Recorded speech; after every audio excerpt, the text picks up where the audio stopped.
올해처럼 이런 적이 없었어요. 여러분도 그렇게 느끼세요? 예. 그 어렸을 때 기억은 일단은 그때는 하여튼 교회의 축제였어요. 그래서 전날 이브라고 그래가지고 그 전부터 12월만 되면 방학 전부터 주일학교 모여가지고 연극 연습하고 뭐 율동 연습하고 뭐 성신앙도 하고 뭐 이렇게 다 준비를 해요. 꾸미고 유치하게 그 반짝이 이렇게 있는 거고 또 지금 생각하면 유치해 죽겠는데 하여튼 그렇게 꾸미고 어설프게 하고 전날 성탄 공연하고 뭐 그게 뭐 대단해서 웃기겠어요. 자기 자녀들이 나오고 함께 자축하는 것이죠. 그리고 주일학교는 안타깝지만 가요. 그게 그러니까 빨리 중고등부가 되고 싶었던 이유이기도 했어요. 그래서 되면은 적어도 이제 중학생이 되어야 그 껴주는 거예요. 선물 교환도 하고 밤새 뭐 했다가 또 새벽 되면은 뭐 게임도 했다가 기다렸다가 떡국을 끓여 먹어요. 어른들이 해줘요, 권사님이. 끓여 먹고 새벽 2시인지 3시인지 4시 모르겠는데 그때부터 다니는 거예요. 그 성탄곡을 한 레파토리를 한 4곡 내지 5곡 정도 준비를 연습을 해요. 연습을 하고 이게 파트로 좀 연습을 하고 이렇게 해서 구성을 하고 단단히 조여매고 가요. 막 집집마다 성도만 가는 거예요. 새벽송 얘기하는 거예요 지금. 여러분들은 무슨 얘기인지 하나도 모를 수도 있어요. 그래서 집집마다 방문하면 그때 막 긴장하고 잤는지 안 잤는지 모르겠다 그래요. 그리고 열어주고 또 하면은 그 가정만 듣는 게 아니에요. 주변에도 들었고 뭐라고 안 했어. 그때는 그냥 그런 문화라고 생각을 했어요.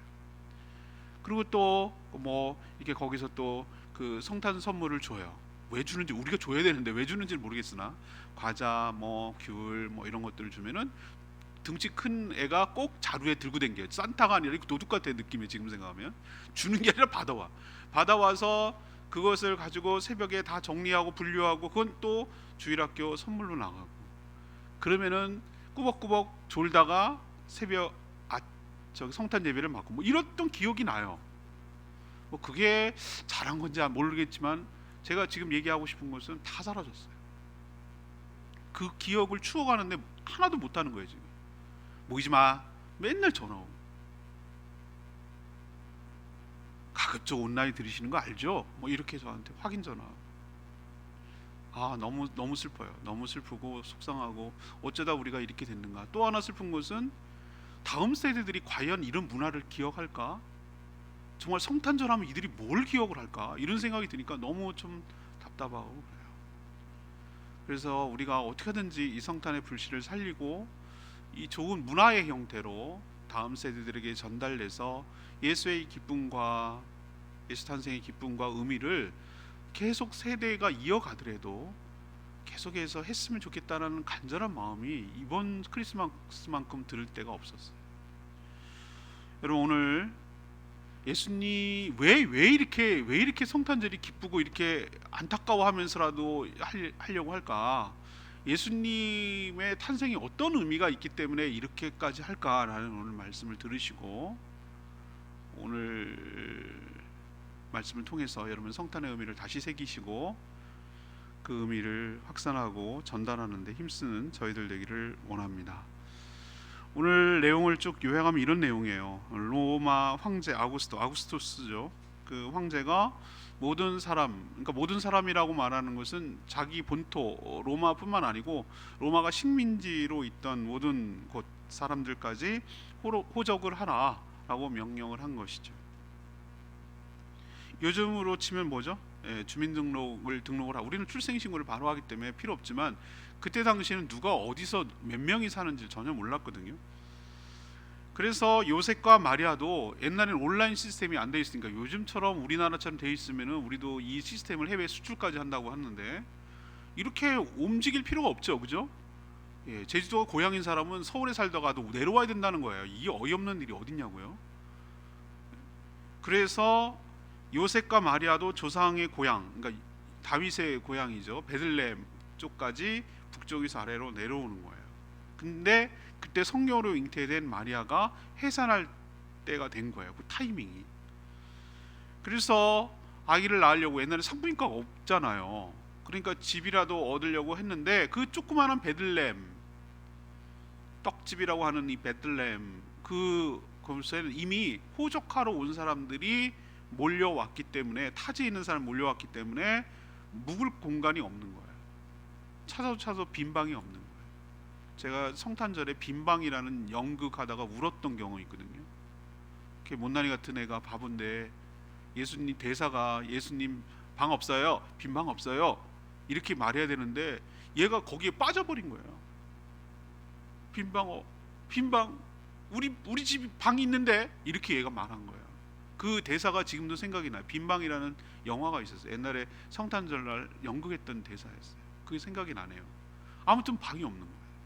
그래서 어쩔 수 없이 아기는 낳아야 되고, 그래서 마구간 말들이 있는 곳에서 지푸라기 있고 말똥 냄새가 나고 거기서 예수님이 태어난 거예요. 기가 막히지 않아요?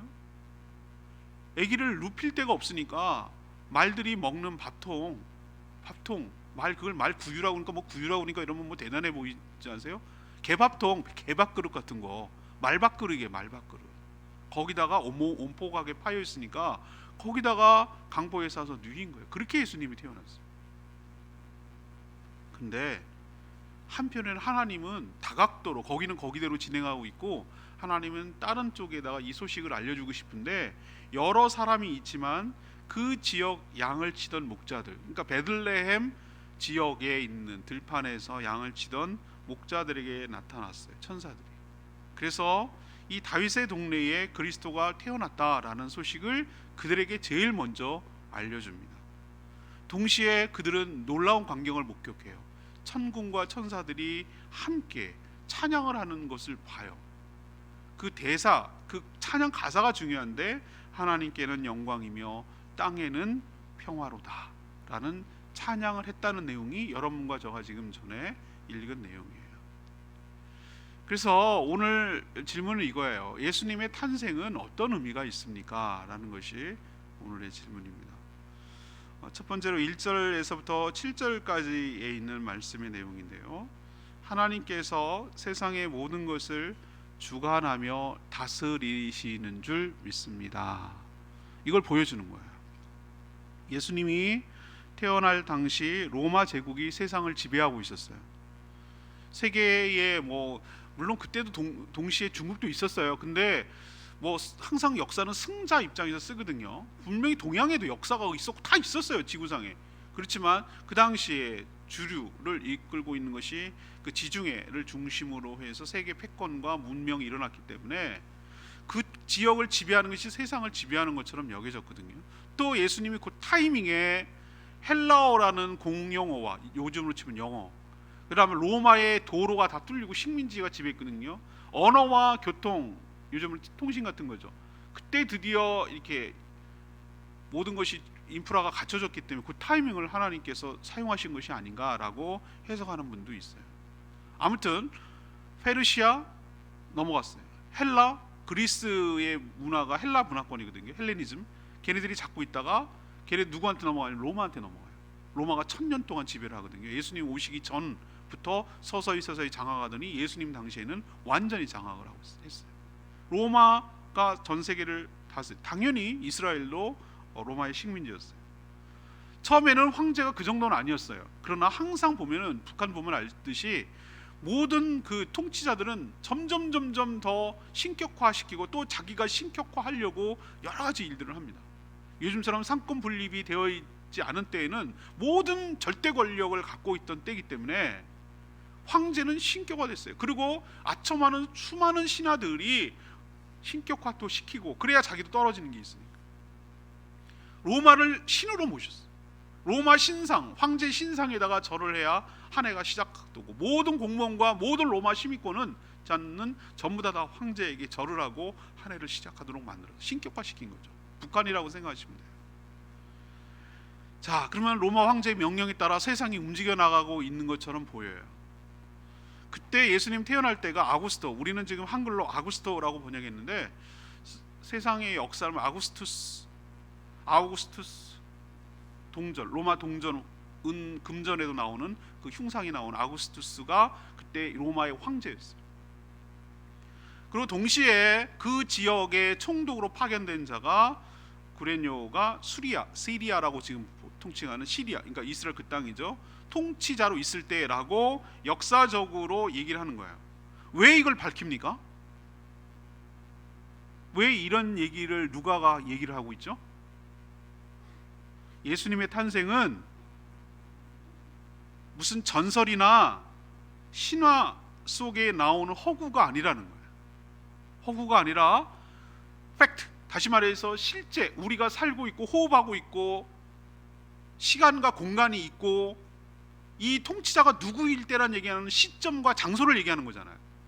누가 그 당시에 총독으로 있을 때, 누가 황제로 있을 때 어디에서라고 얘기하는 것은 이게 알에서 태어났어요, 박격것에 곰이 사람이 됐어요, 이런 유의 것이 아니라, 신화나 전설이 아니라 실제 일어난 일이라는 걸 보여주기 위해서, 역사적 사실이라는 걸 보여주기 위해서 일부러 시점과 장소를 구체적으로 언급하고 있는 것, 여러분 기억하셔야 돼요. 예수님은 이 땅에 그냥 환상으로 오신 것이 아니라 실제로 우리 눈으로 보고 만지고 이 세상의 역사와 시간과 공간 속에 우리에게로 오신 역사적 사실이라는 것을 여러분 기억하셔야 될 줄로 압니다.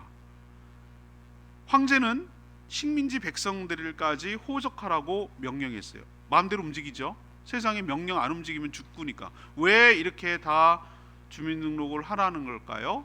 그래야 정확하게 인구가 카운트가 되고 인구가 파악이 돼야 그 파악된 인구에 맞춰서 세금을 부과하고 또 뭐가 있죠?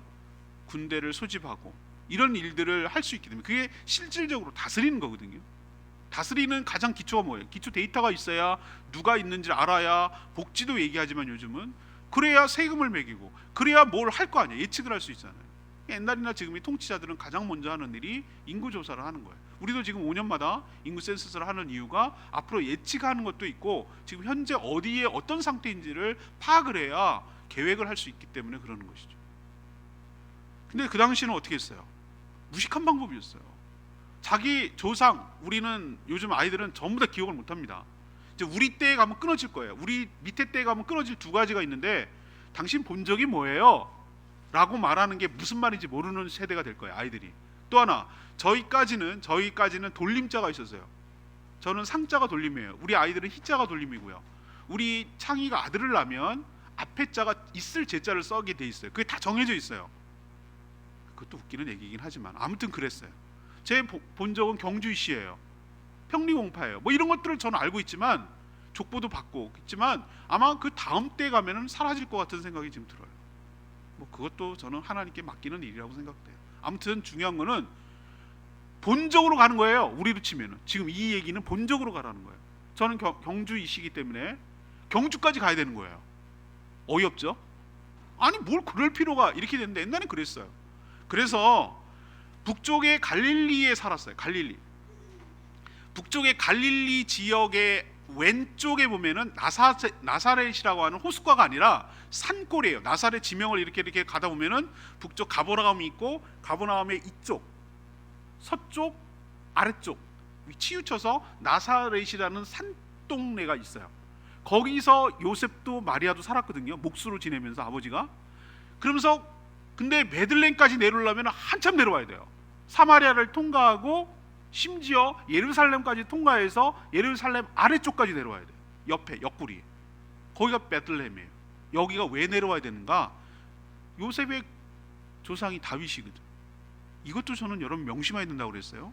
왜 하나님께서 다윗의 아들로 요셉의 아들로 태어났냐면 다윗의 후손에서 메시아가 나올 거라고 그랬거든. 그래서 베들레헴까지 내려와서 이렇게 걸어와. 옛날에는 뭐 차가 있었겠어요? 그 당시 차가 있더라도 꽤 먼 거리예요. 근데 일일이 말을 타고 뭐 나귀를 타고 걸어왔겠죠. 근데 문제는 해산할 때가 된 거예요. 그런데도 이동을 할 수밖에 없어. 하나니까 명령, 황제의 명령이 이렇게 무서워요. 제가 오늘 드리려는 말씀이 뭐예요? 표면적으로는 그 당시 세계가 누구에 의해서 움직여가는 겁니까? 로마 황제에 의해서 움직여가는 것 같아요. 로마 황제의 명령에 모두 다 벌벌 떨고 그대로 다 하는 것 같이 보여요, 표면적으로는. 그런데 우리 눈으로 보는 세계의 역사와 메비우스의 띠처럼 보이지 않는 하나님의 역사가 함께 맞물려서 하나님께서 통치하고 계신 줄로 믿습니다. 어떻게 알 수 있는가?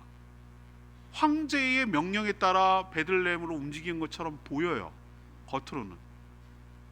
그런데 하나님이 황제까지 다스리고 있는 줄로 압니다. 어떻게 아는가? 하나님은 자신이 하신 약속, 언약을 지키기 위하여 요셉과 마리아 부부를 어디까지 내려오게 만들었냐면은 베들레헴까지 내려오게 하셨어요. 어떤 약속 때문에 그런가? 미가 선지자가 뭐라고 얘기했냐면은 미가서 5장 2절에 나옵니다. 베들레헴에서, 에브라다의 작은 고을, 그 조그마한 동네 베들레헴에서 태어날 거라고 예언을 해놨어요. 그러면 그 예언이 이루어지려면 어떻게 돼요? 그 북쪽의 나사렛에서 살고 있는 그 요셉과 마리아가 어디까지 내려와야 되는 거죠? 베들레헴까지 내려와야 해요. 근데 스스로 내려오겠어요? 애가 뱃속에 있고 해산할 딸이 됐는데 그 위험한 상황에서 교통도 불편하고 하는데 그 내려오겠어요? 근데 황제의 명령을 하나님께서 사용하셔서 그 베들레헴의 메시아가 그리스도가 태어날 거라는 걸 이뤄내시는 하나님이 세상의 통치자이고 지배자인 줄로 믿습니다. 이 얘기를 우리에게 적용하면 어떻죠? 세상이 지 멋대로 움직이는 것 같아요. 너무나 혼란스럽고, 뭐 미국이 세상을 지배하는 것 같고, 중국 강대국들이 막 움직여 나가는 것 같고, 막 코로나는 전염병이 막 세상을 꼼짝도 못하게 하는 것 같고, 그런 것처럼 보여요. 대통령이 막 다스리고 도지사가 막 영향력을 미치고 이렇게 하는 것처럼 보여요. 표면적으로는 그래요. 그러나 여러분이 기억하시기를 바랍니다. 우리가 보이는 통치가 있고, 보이지 않지만 더 확실한 보이는 부분까지 통치하시는 하나님의 통치가 우리에게도 미치게 될 줄로 믿습니다. 하나님의 거룩하신 뜻대로, 자신이 계획하신 그 계획대로 모든 인류를 구원하시기 위하여, 우리 택한 백성을 구원하시기 위하여 하나님은 한 발 한 발 우리가 보이든 보이지 않든, 느끼든 느끼지 않든, 믿든 믿지 않든, 하나님은 세상의 지배자이시고 세상의 통치자로 이 땅을 다스리고 계신 줄로 믿습니다. 그래서 우리가 믿고, 그래서 안심할 수 있고, 그래서 하나님께 소망을 두고 하나님께 바라볼 수가 있는 것이에요. 앞에 제가 서두에 말씀드렸지만 지금 자금의 상황을 보면 너무너무 기가 막혀요. 이런 때가 없었어요. 우리가 아마 우리가 평생 동안, 아니 우리 인류 역사상 요 2020년도를 절대 그냥 넘어가지 않을 거예요. 2020년도를 모든 인류는 다 기록할 거예요. 코로나가 지배한 해라고 기억할 거예요. 그러나 이 어려운 때도 우리는 살아남았고, 이 어려운 때도 살아가는 이유, 이 어려운 때도 소망을 갖는 이유, 이 어려운 때도 막연하지만 하나도 보이는 게 없지만 소망을 갖는 이유는 이 세상을 다스리고 이 세상을 지배하고 당신의 거룩한 뜻, 선한 뜻대로 움직여 나가시는 하나님이 계시기 때문인 줄로 믿습니다. 하나님이 우리의 통치자가 되십니다. 그게 바로 예수 그리스도의 탄생의 의미예요. 이 어려운 때도 오셨듯이 지금 우리에게도 오신다는 것. 두 번째는 예수 그리스도는 우리를 위한 구주와 주님이 되신다라는 것을 보여줘요. 오늘 말씀을 통해 예수 그리스도의 탄생 소식을 가장 먼저 알려준 대상이 누구였습니까? 그 지역의 목자들이었습니다. 8절 보세요. 그 지역의 목자들. 그 지역이 누구죠? 베들레헴. 예수님. 보통 목자들은 너무 멀리 떨어져 있으면 떼강도를 만날 수 있기 때문에 보통 3km 내에 성이 있고 동네가 있고, 우리도 성은 민속마을 같은 마을이 있고, 거기서 한 3km 정도 떨어진 지역의 들판에 있는 거예요. 양떼들을 이동하기가 너무 힘들고 어려우니까, 풀도 또 왔다가 또 나가려면 힘드니까. 그래서 그 지역의 목초지에 있는데, 그럼 왜 목자들이 밤에 나가서 지켜야 되죠? 두 가지 때문에. 하나는 들짐승들. 옛날에는, 지금은 막 하도 사람들이 잡아먹고 그래가지고 그 완전히 그냥 천적이 없지만, 옛날에는 다윗의 시 보면은 희한한 짐승들 많이 나오지 않아요? 이스라엘에 사자가 살았다, 곰이 살았다, 뭐 여우살, 뭐 이런 얘기 많이 나와요. 승냥이 뭐 이런 얘기 많이 나오지 않아요? 그죠? 사자가 살았다는 게 난 너무 신기해. 그 이스라엘 땅에 사자가 살았다고? 우리는 사자 그러면 지금 다 죽었어. 걔네들도 알고 보면 불쌍해요. 아프리카 일부만 남아가지고 맨날 어웅어웅 거리고 있지만 사실 동물원에 다 있고 사자 몇 마리 없어요. 근데 그 당시만 해도 이렇게 사자가 광범위 양을 잡아먹을 정도로 많았다는 얘기는, 그래서 목동이 필요한 거예요. 목자들이 양을 지키려고. 또 하나 사람도 있잖아요. 사람 짐승만 있는 게 아니라 강도들, 도둑놈들. 왜 다윗이 물맷돌을 연습했겠어요? 그런 짐승들을 물리치고 지켜내기 위해서 연습한 거 아니에요. 그러니까 양들하고 밤새 잘 수가 있나요? 그 두 눈 부릅뜨고 불침범 서가면서 그 양떼들을 지킬 수밖에 없는 거예요. 그래서 바깥에, 추워도 바깥에 목자들이 어떻게 보면은 가장 정말 고단하고 힘든 3D 업종이 3D, 누구도 하기 싫어하는, 그 당시로만 해도 천하게 여겼던. 애굽에 갔을 때 바로 왕이 묻잖아요. 당신들은 뭐 하던 사람이요? 그러니까 목자 양 쳤던 사람들이라고 하니까 아주 깔아보잖아요. 그 당시는 양치는 사람들이라는 건 가장 천한 사람들, 힘든 사람들이 하는 거예요. 사제도 아니고, 그렇다고 농사 짓는 평민도 아니고, 그것보다 더 아래급이 양을 치는 거였어요. 가장. 그러니까 얼마나 고단하겠어. 남이 잘 때 자지도 못해. 늘 양떼들을 지켜봐야 돼. 밤에도 눈 뜨고 있어야 돼. 늘 노심초사 지켜보고 지켜야 돼. 이런 인생의 고단한 사람들, 전 여기서 은혜를 입습니다. 왜 은혜를 입는 줄 아세요?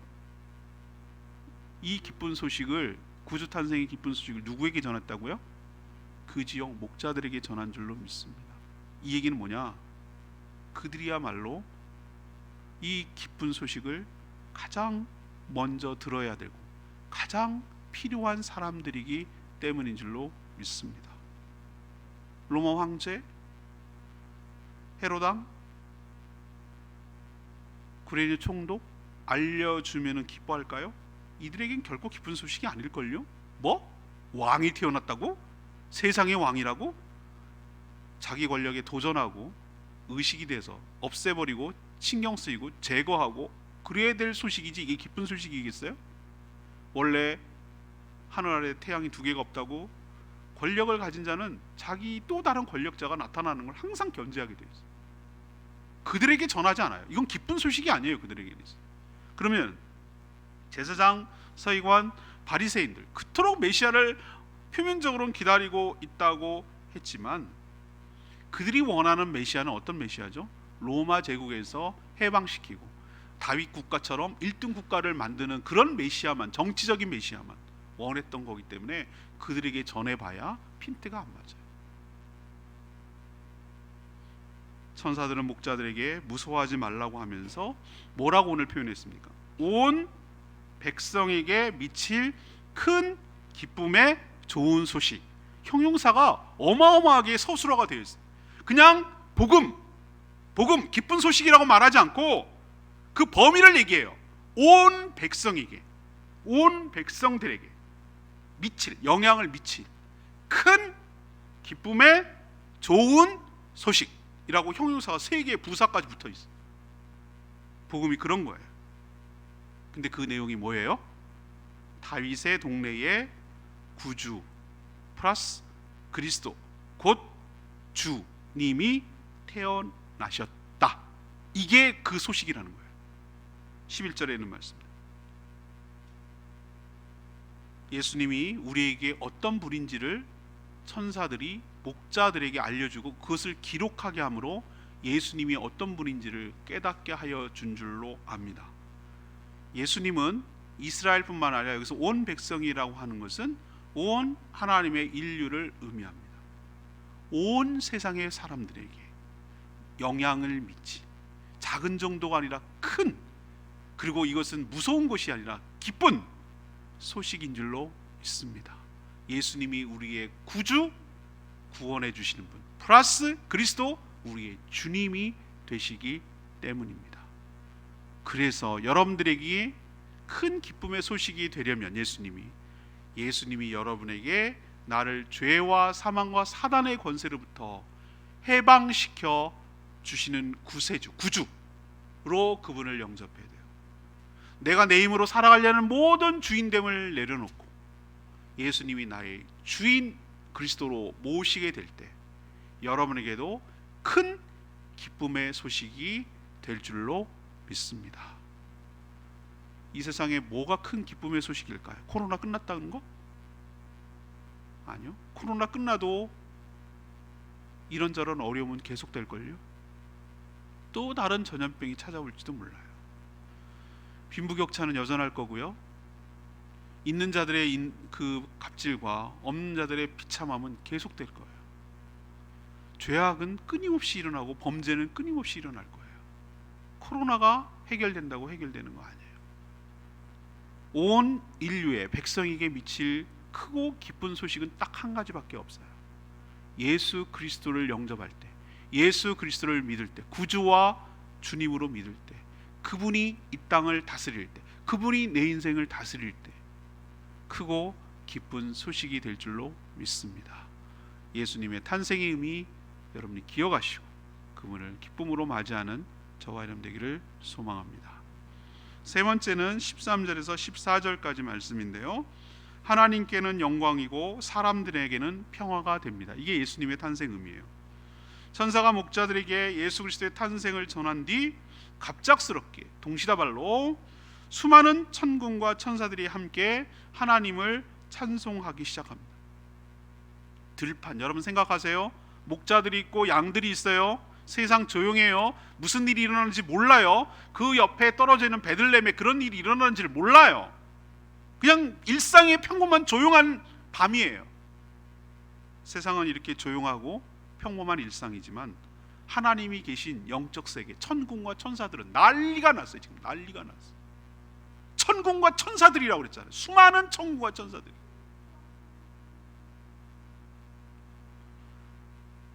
수많은 천군과 천사들이 이렇게 찬송할 만큼 이 예수님의 탄생은 엄청난 하늘의 세계, 영의 세계에서는 아주 큰 이슈이기 때문에, 엄청난 큰 변화이기 때문에 천군과 천사들이 이렇게 한꺼번에 이 얘기를 전하고 찬송하는 거예요. 그들의 찬양 가사에서 이렇게 화들짝 놀래며 이렇게 기뻐하며 찬양하는 이유를 알겠어요. 뭐라고 얘기합니까? 지극히 높은 곳에서는 하나님께 영광이요. 이게 무슨 뭐라고요? 천국 천사들이 찬양하는 찬양 가사라고요. 그 예수 그리스도의 탄생의 의미를 정확하게 얘기를 하고 있는 거예요. 지극히 높은 곳에는 하나님께 영광이고 땅에서는 하나님이 기뻐하시는 사람들 중에 평화다. 뭐가? 예수님의 탄생이 그런 의미가 있다라는 거예요. 예수님의 탄생이 하나님이 기뻐하시는 사람들은 누구죠? 택하신 성도들이에요. 이들은 죄로 인해서 평화를 잃어버렸어요. 죄가 하나님 사이를 관계를 깨버리기 때문에 하나님과의 관계가 깨지니까 죄와 사망과 사탄의 지배를 받아. 그러니 자기가 곧 하나님이 되니, 생명의 삶 때 늘 말씀드리지만 자기가 곧 법이니, 자기가 곧 신이니, 자기가 곧 주인이고 기준이니 그런 사람들끼리 서로 싸우니까, 부딪히니까 이 땅이 난리가 나고 싸움과 전쟁과 갈등밖에 없어요. 당연히 평화가 깨졌어요. 그러나 예수님이 이 땅에 오셔서 공의와 사랑으로 통치하시고 사단을 권세를 눌러버리시니 무질서했던 이 세상이 예수 그리스도로 인해서 질서가 새로 재편되니까 비로소 제자리를 잡고 제자리에 앉게 되고 드디어 그 지배하에 들어가니까 무질서하고 평화가 깨졌던 이곳이, 이 땅이 예수 그리스도로 인해서 진정한 평화가 찾아오게 되는 줄 믿습니다. 또 하나님께서 이 놀라운 일들을 주도하시고 행하시고 독생자까지 내어주시면서 이 땅의 사람들을 구원하셨으니 인간이 한 것을 하고는 하나도 없으니 모든 구원은 전적으로 하나님의 은혜와 하나님의 능력으로 된 것이니 모든 영광은 하나님께 돌리고 하나님께 받으시고 모든 칭송과 모든 칭찬은 하나님이 받으시기에 합당한 줄로 믿습니다. 그래서 하늘에는 영광이라고 말합니다. 예수님의 탄생이 그런 의미입니다. 우리도 이 천군 천사들의 찬양처럼 이 땅에 예수님 오셔서 우리에게 진정한 평화를 주시고 모든 행하신 모든 일을 통하여 하나님께 영광 돌리며 살아가는 저와 여러분 되기를 소망합니다. 12절에 보면 너희가 가서 강보에 쌓여 구유에 누워 있는 아기를 보리니 이것이 너희에게 표적이 되리라 라고 천사들이 목자들에게 한 말이에요. 천사들은 목자들에게 강보에 쌓여 구유 말 밥통에 누워 있는 아기, 다윗의 동네에 베들레헴에, 그것이 표적이라고 했어요. 우리는 표적이라고 말할 때 이거는 하나님만이 행하셨다라는 것을 알 수 있는 특별한 스페셜한 기적, 평상시에는 잘 일어나지 않는 그런 기적을 표적이라고 말해요. 근데 이게 어떻게 표적이 될 수가 있죠? 표적이죠. 여러분, 아무리 못 살고 가난한 집에 어려운 가정에 아기가 태어났다고 해도 아기를 말 밥통에다가 누이는 가정은 없어요. 아주 특별하지 않은 이상. 아무리 어려워도 그렇게 하진 않아요. 자, 조건이 부합해야 됩니다. 다윗의 동네 베들레헴이란 얘기예요. 말 밥통, 그러면은 마구간이어야 된다. 강보에 쌓인 아기, 이 조건을 다 갖추는 것을 찾아내는 것 어렵지 않아요. 왜? 베들레헴은 작은 동네고 그 지역 베들레헴의 목자였기 때문에 수소문하면 금방 찾아낼 수 있어요. 어렵게 찾게 하려고 하나님이 그렇게 얘기하지 않아요. 사랑하는 여러분, 하나님 찾고 예수님 찾는 게 어렵다고요? 하나님은 우리가 예수 그리스도를 찾는 것을 어렵게 두면 우리가 누가 예수를 믿겠어요? 그러나 또 아무나 예수라 그러면 안 되잖아요. 하나님께서는 분명한 딱 조건을 걸으시고 예수님을 마음만 먹으면 찾을 수 있도록 이렇게 표적을 보여주시는 줄로 압니다. 이걸 뭘 말합니까? 창조주신 그분이, 하나님이신 그분이 자기의 모든 하늘의 영광을 다 버리고 왕으로 오셔도 시온찮을 판에 인간의 보살핌을 받는 말 밥통 위에 누워있는 예수님의 모습을 보면은 여러분 귀여워라는 생각이 드세요? 저는 얼마나 낮아지실 수 있는지를 보여주시는 것 같아요. 예수님이 낮아지시고 하나님이 낮아지셔서 말 밥통에 아기로, 조그마한 아기로 누워 있을 만큼 하나님께서 자신을 스스로 낮추셔서 우리를 위하여 자기의 피조물인 인간들의 보살핌을 받아야 될 정도로, 너무 어린 아이가 태어나면 개집 많이 키우는 개들 집에 있으면 개오빠라고 그러더라고. 개오빠. 아기가 여자애가 태어나는데 개가 막 키우더라고. 보니까요, 개랑 같이 놀아. 여러분, 사람이 개 이하로 내려가는 거 얼마나 어려워요. 하나님이신 그분이 사람의 보살핌을 받는 거예요. 그게 얼마나 어려워요. 그런데 저는 희한하게 왜 밥통이야? 라고 생각을 하다가 깜짝 놀라요. 예수님이 우리를 살리는 생명의 밥으로 오셨구나. 우리의 먹이로 오셨구나. 그래서 예수님이 자신을 생명의 떡이라고 하시는구나. 밥통에 누우셨구나. 먹이가 되셨구나. 우리의 양식이 되셨구나. 우리를 살리려고 자신의 몸과 살을 주셨구나. 이런 생각이 딱 들더라고요. 사랑하는 여러분, 하나님은 이 놀라운 일을 예수 그리스도를 통해서 행하셨어요. 왜 이렇게 성탄절을 기뻐합니까? 우리에게 생명이 되시고 우리에게 양식이 되시고 우리를 살리기 위하여 이렇게 오신 예수님 때문에 우리가 감사하고 기뻐하는 날로 오늘 지키고 보내야 될 줄로 믿습니다. 오늘 말씀